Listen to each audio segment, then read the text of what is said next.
దేవుడిచ్చిన సమయాన్ని బట్టి వరముగా చేసి మనందరినీ సమకూర్చిన దేవునికి ఎన్ని కృతజ్ఞత స్తుతులు చెల్లించినా తక్కువే.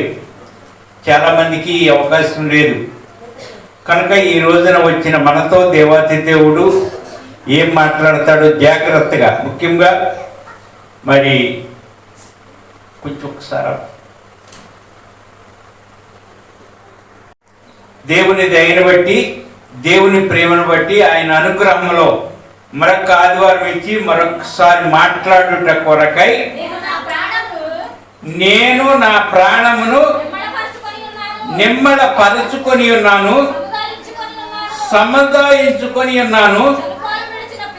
చనుపాలు విడిచిన పిల్ల తన తల్లి యొద్ద ఉన్నట్లు, చనుపాలు విడిచిన పిల్ల ఉన్నట్లు నా ప్రాణం నా యొద్ద ఉన్నది. చాలండి. చూడండి, ఇది మరి యాత్ర చేయొచ్చు. దావీదు గారు రచించిన కీర్తన. యాత్ర చేసేది ఆనాడు దావీదు గారు యాత్ర చేశారు. ఈనాడు అది అనమ్మ నువ్వేమని ఇక్కడ ఏమని అంతగా ఇది అక్కడ ఇల్లు కట్టానండి, ఇక్కడ భూమి ఉందండి, లేకపోతే పెద్ద కొడుకండి చిన్న ఇక్కడే ఉంటానంటావా? నువ్వు యాత్ర, నేను యాత్ర. అసలు భూమి మీద ఉన్నవాళ్ళు అందరూ యాత్ర. ఈ స్థలం మంది కాదు. వాళ్ళు ఎంత సంపాదించినా కోటేశ్వర్లైనా మరి ఈ స్థలం అయితే మంద కాదు. ఒక స్థలం ఉంది, ఆ స్థలానికి వెళతాం ఎప్పటికైనా. యాత్ర చేసేవాళ్ళు, వలస వచ్చేవాళ్ళు, సర్కస్ వీళ్ళు ఉంటారు. వాళ్ళని ఒక లెక్కలో చూసుకోవాలంటే వాళ్ళని ఏమన్నారంటే ఫిలిస్తీన్లు, లేదు యాత్ర చేస్తున్నవారు, వలసపోయి ఉండేవారు ఇశ్రాయేలీలు. ఆ విధంగా వెళ్ళి ఆ చోట్లో కొన్ని శ్రమలు అనుభవించి వచ్చారు. కనుక ఈ రోజున మనం కూడా భూమి మీద వలస వచ్చిన వారమే. ఒక తల్లి గర్భంలో నుండి బయటికి తీసి ఒక భర్తకు భార్యగానో, భార్యకు భర్తగానో ఇచ్చి దేవుడు కుటుంబంగా ఏర్పాటు చేసి ఆ కుటుంబాల్లో కొన్ని కష్టాలు, కొన్ని సుఖాలు, కొన్ని ఆనందాలు అయిన తర్వాత దేవాతి దేవుని కృపలో ఉంటే ఆయన సన్నిధికి, లేకపోతే మరొక చోటుకి, ఈ రెండు చోట్లకి ప్రయాణం చేస్తున్నాడు మానవుడు. అసలైతే మానవుని జీవితంలో ఆ ఆత్మకు చావు లేదు, ఎప్పుడూ లేదు. వీరికి వారికి అనేది భేదం ఏం లేదు, ఎవరికీ చావు లేదు. మరి చావు అనేది ఒక శరీరానికి మాత్రమే. ఆ శరీరమే మరలా మట్టినోడిని తీసి మట్టిలో కలుస్తుందని ఉంది. కనుక ఈ రోజున 12వ నెలలో కూడా కాచి దేవాతి దేవుడు అలా మరుగు చేయగా భూమి మీద ఇంకా కొంత అవకాశం, ఎందుకు సరిదిద్దుకోవటానికి కావచ్చు, సరి చేసుకుని మానవుడు ప్రయాణం చేయవలసిన చోటేదో తెలుసుకుని ఆ చోటుకు వెళ్ళడానికి అవకాశం ఇచ్చాడు. ఇంకా మనకి ఆ అవకాశంలో ఉంటే సంతోషం. ఒకవేళ లేని వారైతే ఈ మైక్ శబ్దం ద్వారాగా, లేదు యూట్యూబ్లో లేని వారిని కూడా దాన్ని సరి చేసుకుని అసలు మన జీవితం ఏంటి, మనం ఎక్కడికి వెళ్తాం, మనం ఏమై ఉన్నాం, ఇది యాత్ర చోటేనా పర్మిటా అనేది ఒకసారి అర్థం చేసుకుని దానిని బట్టి నడుచుకుంటే మరి దేవుని పేరిట 2025వ సంవత్సరం పోయి 26వ సంవత్సరంలోకైనా జ్ఞానంతో బయలుదేరి ఆ సంవత్సరంలో అడుగు పెడితే మంచి మంచి ప్రవర్తన కలిగి ఉంటే దానికి మేలుంది.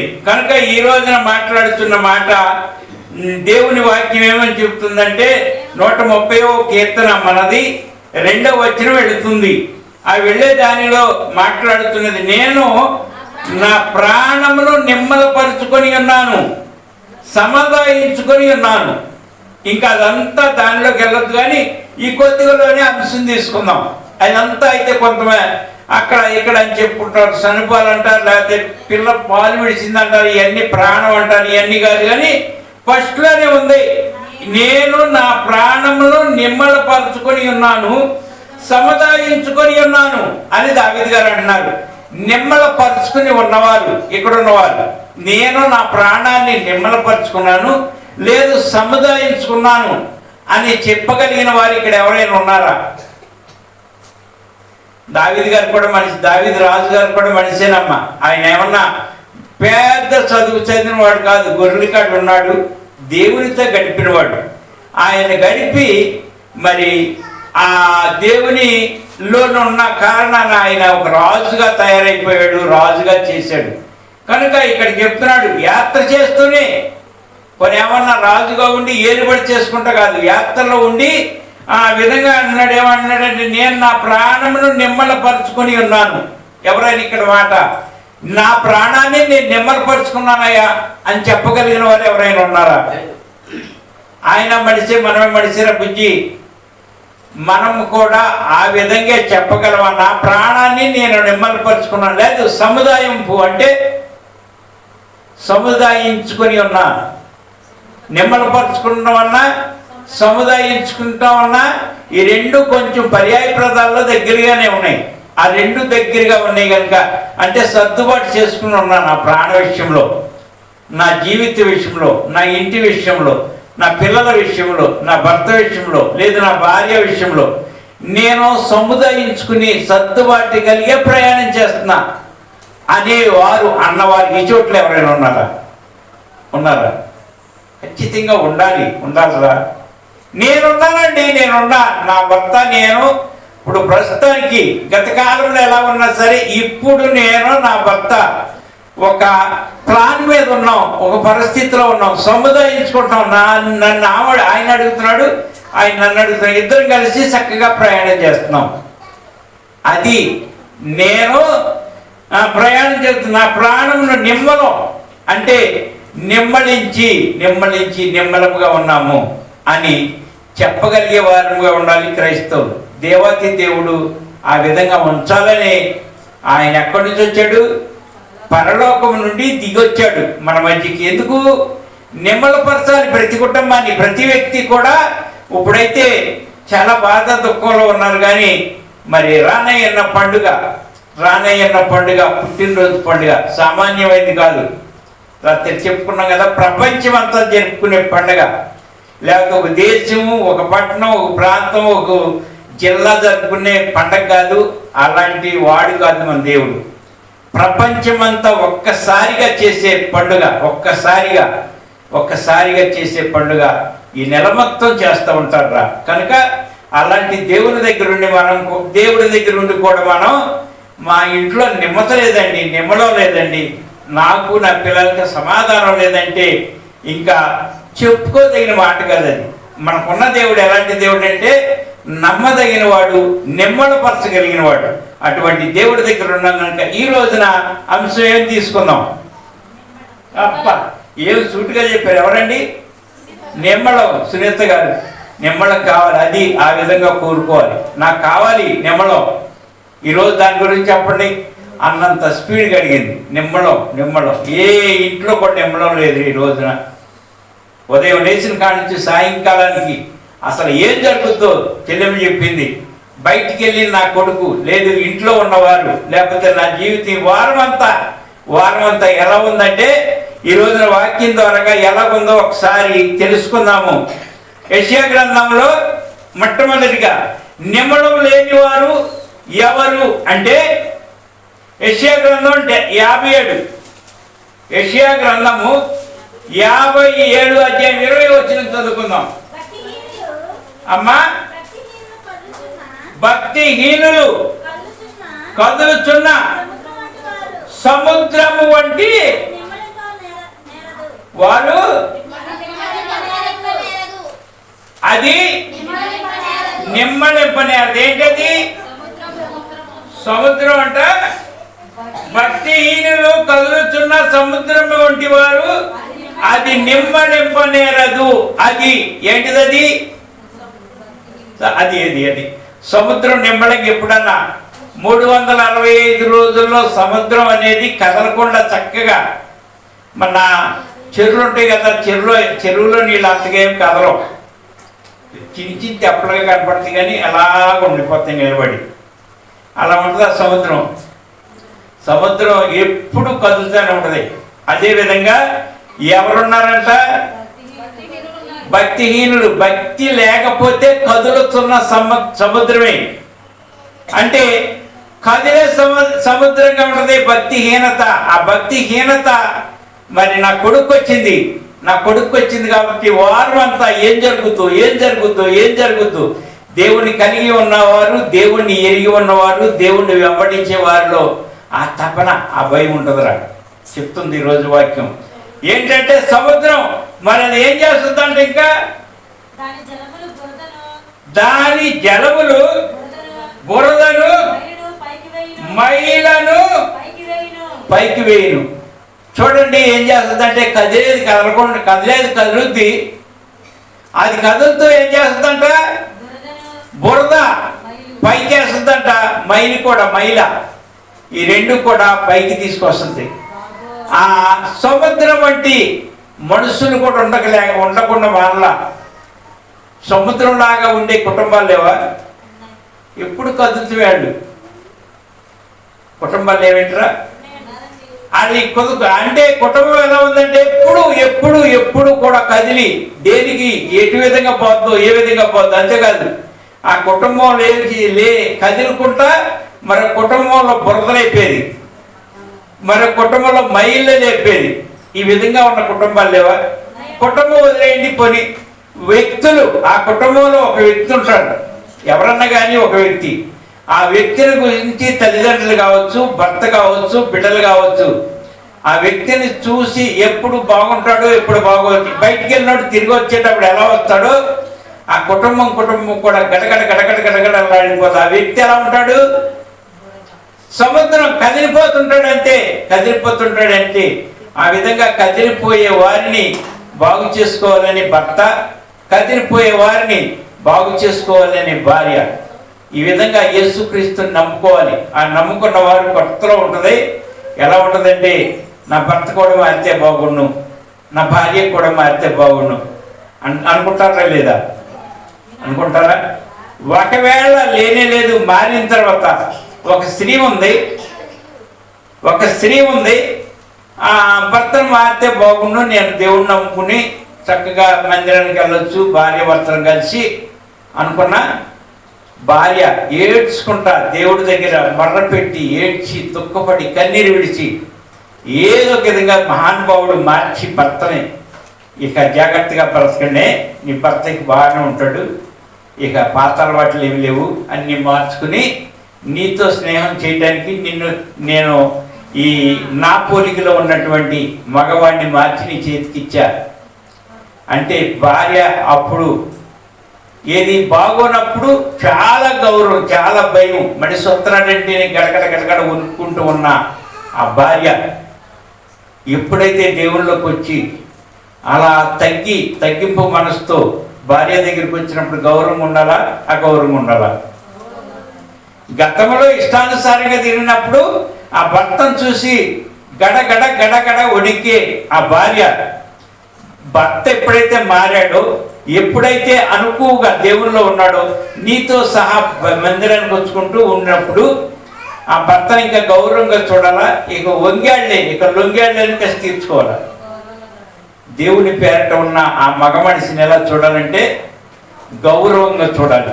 ఇంకా గత కాలంలో తిట్టి తాగి తడిసి ఆ విధంగా కొట్టి భయపెట్టేవాడు ఆనాడు, ఈనాడు అవన్నీ మానేసి ఇప్పుడు నీతిగా నీ అంగమాలే దేవుణ్ణి వెంబడించేటప్పుడు ఇంకా గౌరవంగా చూసి ఇంకా హెచ్చించాలి, ఇంకా తగ్గింపుతో ఉండాలి నువ్వు. అది స్త్రీ లక్షణం. పురుషుడైనా అంతే, దేవుళ్ళలోకి వచ్చి దేవుళ్ళో నా భార్య కూడా మారింది, అన్నీ వదిలేసింది, జాగ్రత్తగా నా వెంట నాతోనే ఉంటుంది, ఇంట్లో సమాధానంగా ఉంటున్నాం అన్నప్పుడు ఆ భర్త కూడా ఏ విధంగా ఉండాలంటే ఆ భార్యను చాలా గౌరవంగా చూడాలి. అప్పుడే నిమ్మడం. కానీ నిమ్మలో లేనప్పుడు ఎలా ఉంది? కదులుస్తున్న సముద్రం, కుటుంబం భార్య భర్తలు కదిలి బిడ్డలను కదిపేసి ఆ కుటుంబాన్ని కదిపేసి ఆ గ్రామాన్ని కదిపేసే వారిగా ఉన్నారు. సముద్రం నిమ్మడం లేకుండా. నెంబర్ 1 దేనికి కారణం? ఎందుకని అలా ఉన్నారు? భక్తిహీనత. అసలు భక్తే లేదు, వీడికి భయం భక్తి లేదంటారు పిల్లలప్పుడు. అదేవిధంగా భక్తి లేకపోతే ఇది విధంగా ఉంటుంది. ఏ విధంగానంటే కదిలే సముద్రంగా ఆ కదులుతూ ఉన్నప్పుడు పైకి లెగుస్తుంది బురద, అంతేకాదు మైల కూడా లేస్తుంది అంట. నెంబర్ 1. మరి నెంబర్ 2 ఆ విధముగా నెంబర్ 2 ఒక సముద్రంలో ఉన్న వాడ. ఈ విధంగా సముద్రాన్ని గురించి చెప్పుకున్నాం కదా, అది కదులుతుంటది. అది ఎప్పుడు నిమ్మలించదు అని తెలుసుకున్నాం కదా. మరి అదేవిధంగా సముద్రంలో కూడా అటువంటి పరిస్థితి ఒక చోట కలిపడింది. ఇక్కడ ఉంటుంది నిమ్మడం లేకుండా ఒక వాడ. యేసు ప్రభు వారు గద్దించినప్పుడు ఆ నావ సముద్రంలో పట్టబడుతుంది అలలతో. అప్పుడు సరే అక్కడ కాదు కానీ యోనా గ్రంథానికి వెళ్దాం. యోనా గ్రంథము యోనా గ్రంథము అధ్యాయము 1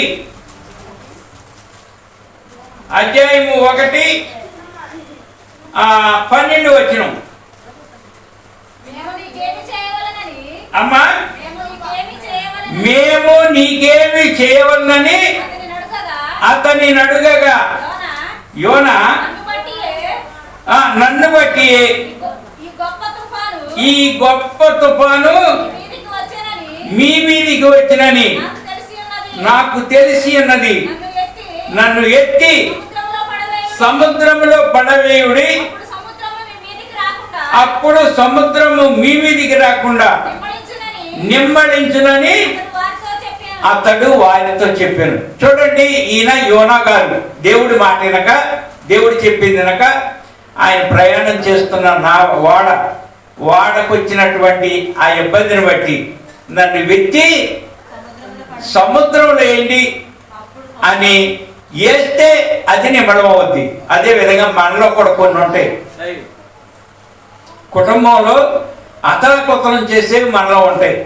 ఆ కుటుంబానికి చిచ్చు రేపేసి కుటుంబానికి నెమ్మది లేకుండా చేసేవి మనలో ఉంటాయి. అప్పుడు అనగలమా మనం, ఇదిగో దానికి కారణం నేనే, ఈ కుటుంబానికి ఇప్పుడు వరకు వచ్చినటువంటి ఆటంకాలు నేనే, అభ్యంతరాలు నేనే, కనుక నాలో ఉన్నాయని ఎత్తి తీసేయాలి. ఎత్తి పారైతే సరైపోతుంది కుటుంబం అంటారా? ప్రతిదీ కూడా నువ్వు చేసావు అంతా చేసి నీళ్ళు చేసి కుటుంబానికి తిప్పలు వచ్చేటట్టు చేసి, ఆ కుటుంబానికి నెమ్మది లేకుండా చేసి, ఆ కుటుంబానికి బురద అనేది మేజ్జలే చేసి బయటుండి ఏమంటారు తెలుసా? అసలు అన్నిటికీ కారణం అతనే, మా ఆయిందే. మా తల్లి ఈమె దగ్గరే ఉంటుంది అంతా. ఈమె దగ్గర ఉన్నాయన్నీ మూట కట్టుకుని ఉంచుకుని బయటికి ఏం చేస్తా? ఆయన చేశాడు. ఆయనే ఆ తాగుడు వ్యవహారం. అసలు తాగటానికి కారణం నువ్వే అయ్యావేమో ఒకసారి చూసుకో. అట్లా ఎత్తిపారైతే అప్పుడు నిమ్మలమవుతుంది. ఆనాడు యోనా గారు నాకేం తెలియదు అనలా, నన్ను ఎత్తి పడేయమన్నాడు. కానీ ఇంకోటి కూడా చెప్తున్నానండి, నిజమేనా అని. కానీ ఇక్కడ 5వ వచనంలో చూస్తే 6వ వచనం చదవండి. అప్పుడు వాడ నాయకుడు అతని యొద్దకు వచ్చి, ఓయి నిద్రపోతా, నీకేమి వచ్చినది? లేచి నీ దేవుణ్ణి ప్రార్థించుము, చావకుండా ఆ దేవుడు మన యందు కనికరించిన. ఎక్కడున్నాడు ఈయన? ఒక చోటుకి వెళ్ళమని దేవుడు చెప్తే, ఒకవేళ అందరిలో ఉంటే ఏదన్నా మళ్ళీ అడుగుతారేమోనని ఎక్కడ వాడు అడుగుని పడుకున్నాడంట. ఒక దైవజనుడా మా రాజు నిన్ను కేకేస్తూ రమ్మన్నారని 50 మంది వెళ్ళారు. వెళ్తే ఆ దైవజనుడు ఏమన్నాడు తెలుసా? నేనే దైవజనుడిని అయితే అగ్ని ఆకాశం నుండి దిగి వచ్చి మీ 50 మందిని దహించునుగాక అన్నాడు. అంటే వెంటనే అగ్ని దిగింది, 50 మంది కూడా కాలిపోయారు. ఏమంటే ఓ దైవజనుడు అంటేనే, దైవజనుడు అంటేనే అంత కోపం. అయితే ఇక్కడ ఏమంటున్నారు? నిద్రపోతా అంటే ఆయన దేవుడి మాట వినకపోతే సేవకుడైనా విశ్వాసైన ఒకటి, అంతేగాని ఆ పౌరేముండదు. ఆనాడు పౌరుషంగా ఆయన పలికాడు, దైవజనుడినే నేనైతే ఆకాశం నుండి అగ్ని దిగును కాకంటే దిగలేదా? ఈయన కూడా పౌరుషం కలిగినటువంటి ప్రవక్త అయి ఉంటే వాడ మునిగిపోతుందా? ఆ మునిగిపోయే వాడని నేను బయటకు వస్తున్నానని ఆ గాలిని గద్దించో ఏదైనా ఆపలేడా? ఆపగలడు కదా. కానీ అది ఎందుకు లేకుండా పోయింది? ఆయన అది ఈ రోజున కూడా మీరు ఆయన వాటింటే ఇంట్లో అలాంటి అలలు రావు కొట్టుకుపోదు కుటుంబం. అలాంటి తిప్పలు రాదు ముందు, ముఖ్యంగా పిల్లలకి పెద్దలకి కుటుంబంలో అలాంటి ఎగుడు దిగుడు రాకుండా ఉండాలంటే ఎవరి మాట? దేవుడి మాట. అంతేకాదు భార్య భర్తలు ఒక మాట మీద ఉంటే ఈ అలలు రావు. అలలు వస్తే ఏమవుతుందో తెలుసా? నెమ్మడం ఉండదు. పడుకుందామంటే నిద్ర పట్టదు, అన్నం తిందామంటే తినబుద్ధి అయ్యదు, ఎవరన్నా మాట చెప్తే తినబుద్ధి కాదు, నలుగురిలో కూర్చోలేరు, బయట నిలబడలేరు, ఒక్కడిగా ఉండలేరు, ఒక్కడనే ఉంటే బాగుండదు, నలుగురిలోకి అయితే అక్కడ ఉండలేరు. అసలు నెమ్మడం ఉండదు. అంతే, ఇంటికి వస్తే ఇంటికాడ ఉండరు, బయటికి వెళ్తే బయటకు ఉండరు. ఏంటి రాయి పిచ్చుకొక్క తిరుగుతున్నాడు అంటారు అందరు చూసి. కానీ నిమ్మడం లేదు, ఇటు భార్యకి లేదు, అటు భర్తకి లేదు. ఎందుకనంటే దేవుడు చెప్పిన మాట వింటున్నా. దేవుని మందిరంలో ఉంటున్నాం, దేవుని మందిరం నుండి క్రైస్తవులకి నెమ్మత లేకపోవటం ఏంటండి? క్రైస్తవులకి సమాధానం లేకపోవటం ఏంటండి? క్రైస్తవులు సరిగా ఉండకపోవటం ఏంటి అంటే దేవుడు చెప్పిన మాట ఎంట్లా. ఈరోజు చెప్తున్న వాక్యం అంశం ఏంటి? నిమ్మడం. ఆ నిమ్మడం అనేది ఏమన్నాడంటే, రాజు అయిన దావీదు గారు అన్నాడు, నేను నిమ్మడంగా ఉన్నానయ్యా, ఆయన చెప్పిన మాట సముదాయించుకున్నాను బాబు అని చెప్తున్నాడు. ఆయన దేవునితో మనతో కూడా.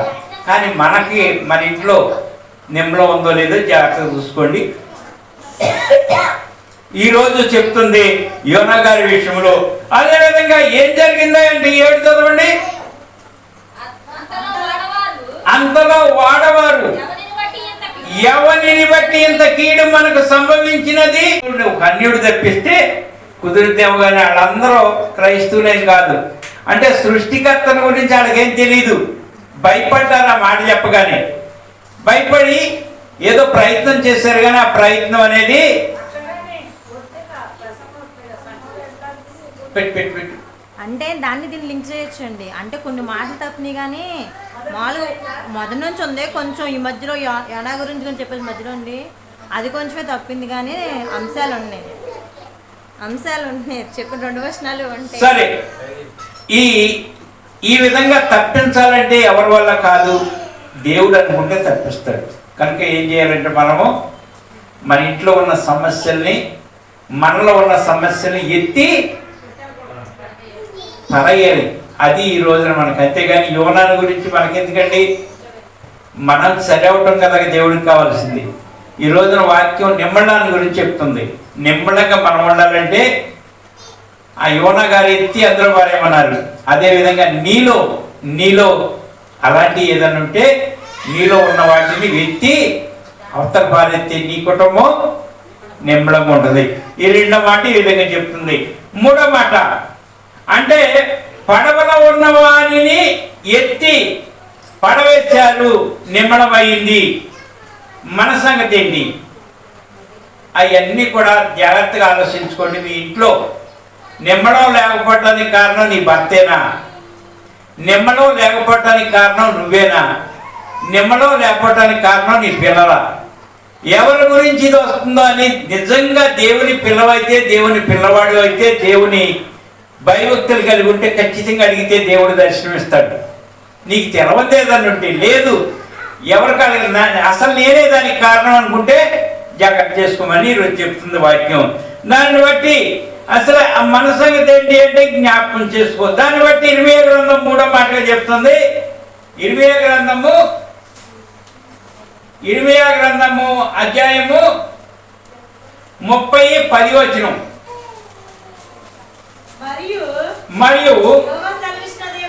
మరియు యెహోవా సెలవిచ్చినది ఏమనగా, నా సేవకుడైన యాకోబు భయపడకుము, ఇశ్రాయేలు విస్మయమందకుము, నేను దూరము నుండి నిన్నును చెరలోనికి పోయిన దేశం నుండి నీ సంతానపు వారిని రక్షించుచున్నాను.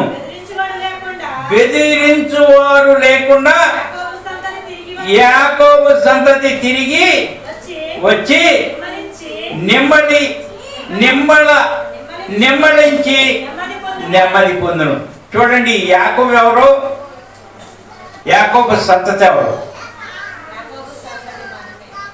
మనమే. ఎలాగండి? ఇవన్నీ కాదు. యాకోబు సంతతి మనమే అంటే అసలు ఎలా చెప్పుతుందో చూద్దాం. యాకోబు గారి దగ్గర, శారీరకంగా ఉన్న యాకోబు గారి దగ్గర మనం రక్షించబడ్డామండి. అక్కడి నుంచి వచ్చిన వాళ్ళే కదా, మీ నుండి పుట్టినోళ్ళు కూడా. చెప్పరా, రుజువు చెప్పు.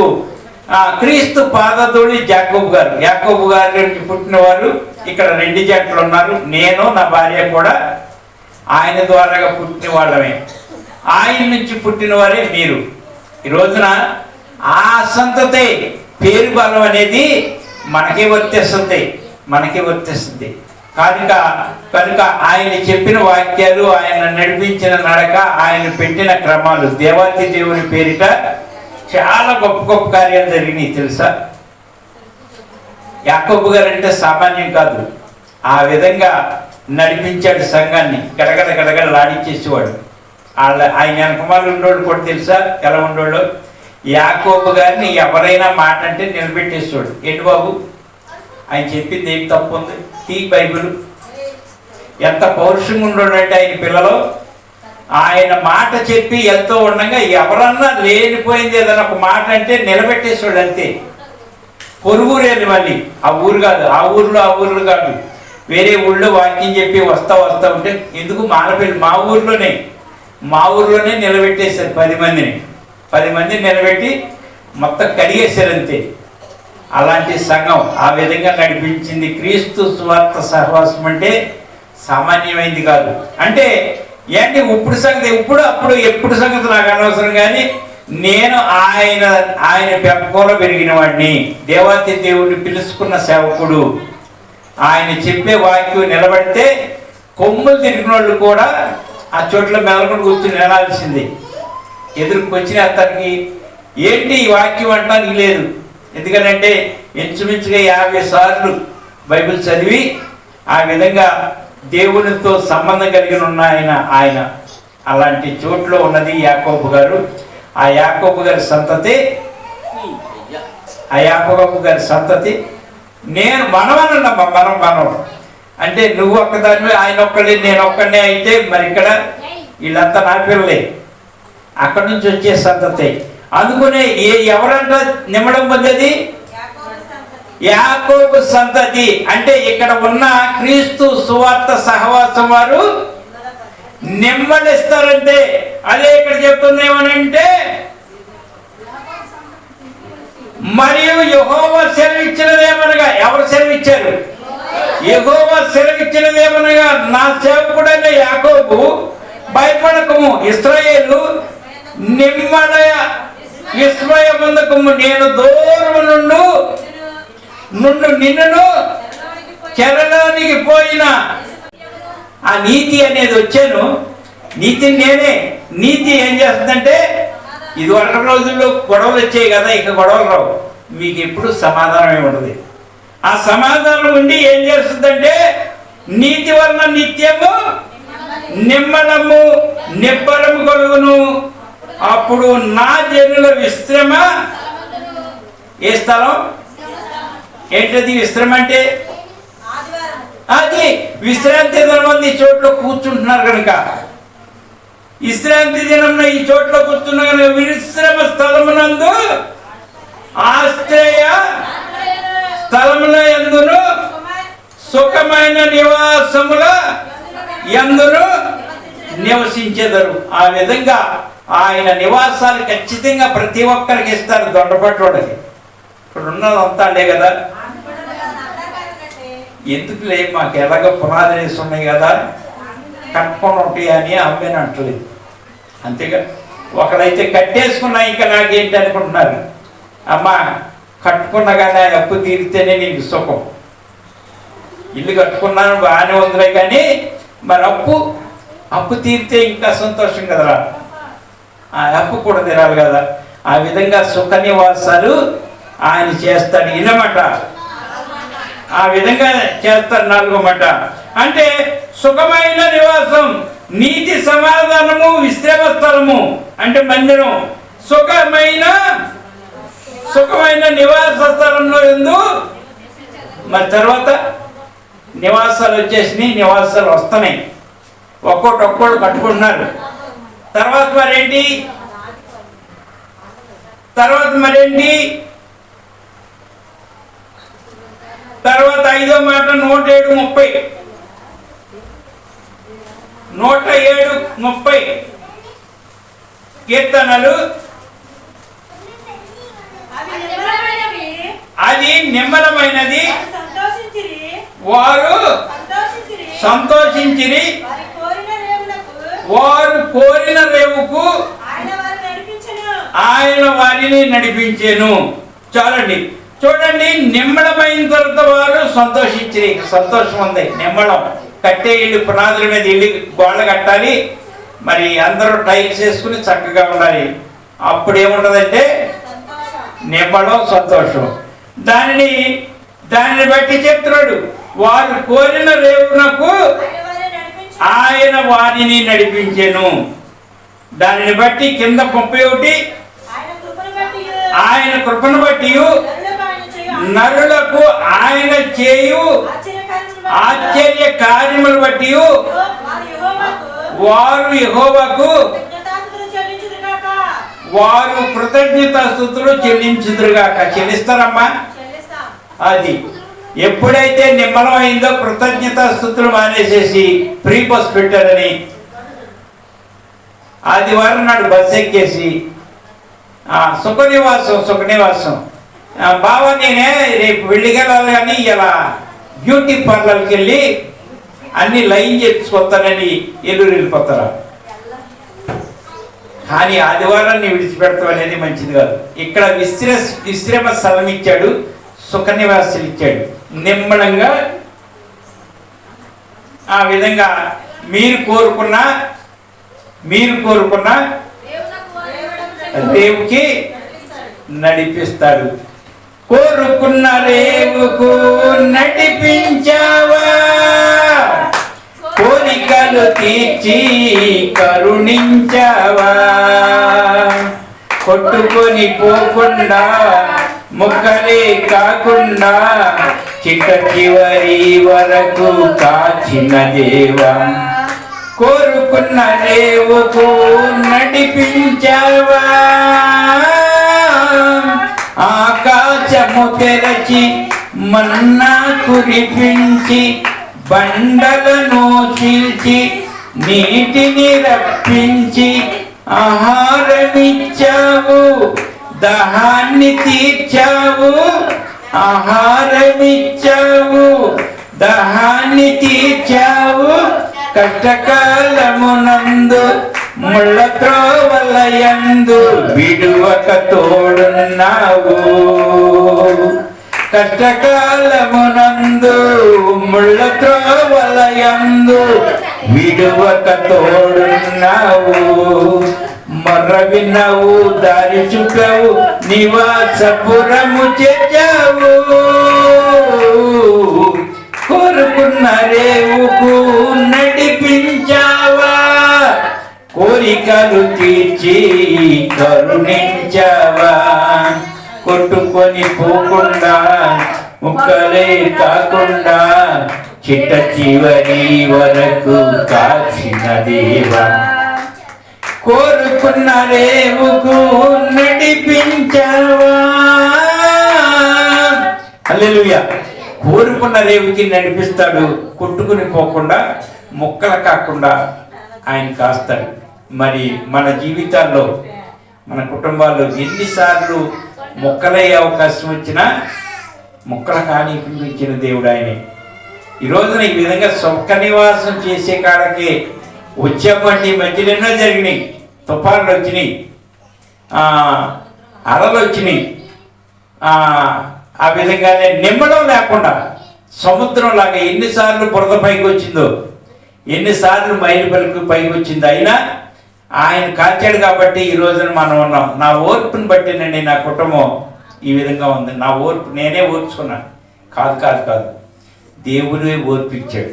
దేవుడు ఆ విధంగా ఉంచాడు. అంతేగాని నీ ఓర్పు వల్ల, నీ భర్త ఓర్పు వల్ల, లేకపోతే మీ అత్తమామల ఓర్పు వల్ల ఈ విధంగా వచ్చిందంటే తప్పు.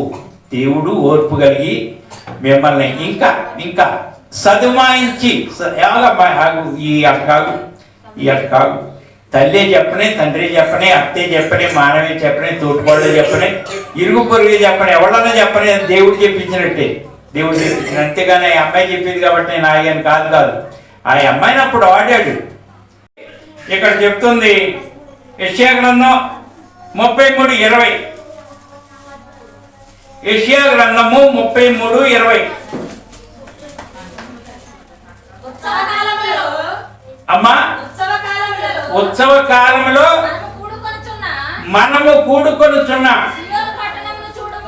సియోను పట్టణమును చూడుము, నిమ్మళమైన కాపురముగాను తీయబడని గుడారముగాను యెరూషలేమును చూచును. ఇక్కడ ఏంటంట, ఉత్సవ కాలములో. ఆ ఉత్సవ కాలం ఎప్పుడమ్మా? చూడండి, ఉత్సవ కాలంలో మనం కూడుకొనుచున్న సియోను పట్టణంలో చూడము. ఉత్సవ కాలం ఎప్పుడు? అవి ఎప్పుడు వస్తున్నాయి? కూడుకోవాలా లేకపోతే ఎవరి దారి నాడే ఉండాలా? ఉత్సవ కాలం రేపు జరిగే క్యారల్స్ కావచ్చు, మీటింగ్లు వచ్చినప్పుడు మీటింగ్లు లేకండి. మనకు ఇప్పుడు రెడీగా ఉన్నదేంటి? క్యారల్స్, క్రీస్తు పుట్టిన రోజున చేసే పండుగ. తర్వాత వెంటనే వస్తుంది మనకి వాగ్దానాల పండుగ. ఇది క్రిస్మస్ కంటే వాగ్దానాల పండుగ ఎక్కువగా ముఖ్యంగా చేస్తారు మనకి సహవాసులు. అంటే సంవత్సర దినాలు ఆ వాగ్దానం మీదే వారి జీవితం నడిపిస్తూ ఉన్నాడు చెల్లి. కనుక ఈ రోజున చెప్పుతున్న మాటను బట్టి